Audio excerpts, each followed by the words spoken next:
Bien, ahora vamos a hablar un poco acerca de las fallas. Y entonces una falla se conoce como un estado erróneo de hardware o software que puede ser causado por aspectos o elementos que se encuentran en el ambiente, que puede ser causados por error de diseño, error de programación o error de manejo del sistema. Las fallas se pueden categorizar en dos grandes grupos, permanentes o temporales, y dentro de las temporales encontramos las transitorias y las intermitentes.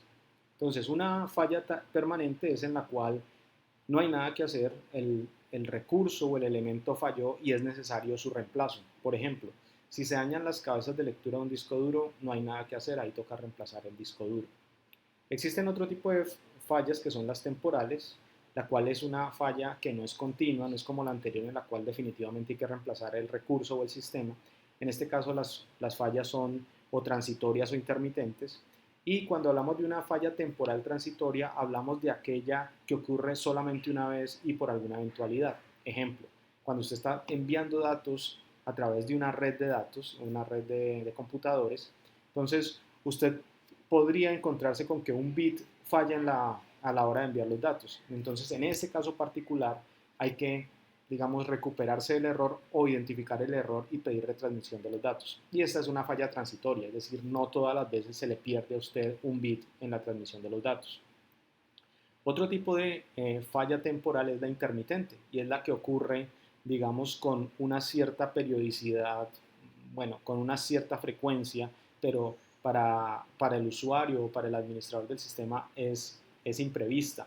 Por ejemplo, los fallos de energía eléctrica que suceden aquí en la Universidad del Valle. Ocurren intermitentemente y suceden de manera imprevista. Ahora, ¿cómo uno puede lograr que cuando aparezcan este tipo de fallos el sistema se pueda recuperar? Entonces existen tres mecanismos, como ya habíamos mencionado, existe la redundancia, pero dentro de la redundancia existen tres mecanismos: la redundancia espacial, la redundancia temporal y redundancia en la información. Entonces, la redundancia espacial tiene que ver con hacer una copia de un mismo componente que tiene la capacidad de hacer la misma funcionalidad. Por ejemplo, aquí en la Universidad del Valle podemos tener esas fallas eléctricas y lo que se podría hacer, y de hecho existe, son plantas de diésel. Es decir, que cuando se cae la energía eléctrica que provee en Cali, entonces entra a operar la planta de diésel. Eso es una redundancia espacial porque hay, digamos, un recurso que está siendo duplicado. Otro elemento dentro de la redundancia que se puede utilizar es la redundancia temporal. Es decir, que cuando ocurre un error en algún elemento, por ejemplo, usted identifica que un programa suyo falló durante la ejecución y usted tiene la versión más antigua de ese programa, entonces usted permite que la versión antigua entre a operar y su sistema sigue operando sin ningún problema. Y el otro aspecto importante es el redundancia de la información, en la cual uno tiene la información replicada en diferentes partes, de manera que si una de las partes de la información se pierde, existe en otra parte esa información y se puede retomar la información de esa fuente que no se ha caído. Esto pasa también de pronto dentro de los computadores cuando tenemos dos discos duros que son uno espejo del otro. Si falla uno de los discos duros, el otro disco duro entra a operar y no hay ningún inconveniente en la operación o funcionamiento del sistema.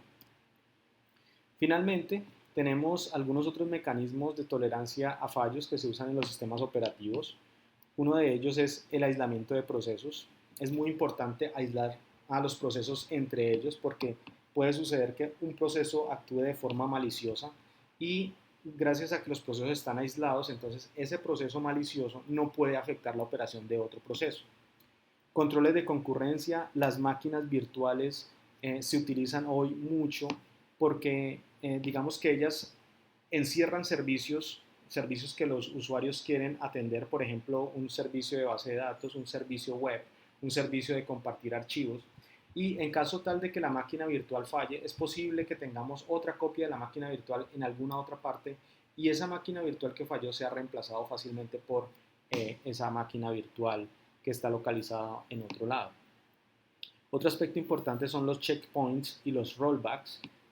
Digamos que esto se utiliza mucho en las bases de datos. Las bases de datos, ustedes saben, son transaccionales, es decir, que uno define unos bloques de operaciones, por ejemplo, insertar, borrar, actualizar datos. Y lo que se hace regularmente en las bases de datos es que durante esas transacciones se van marcando los lugares en que la transacción ha pasado. Es decir, si yo tengo un insert, un delete, un update, y yo voy por delete, entonces el checkpoint me dice, ok, ya vas por el delete, te falta el update.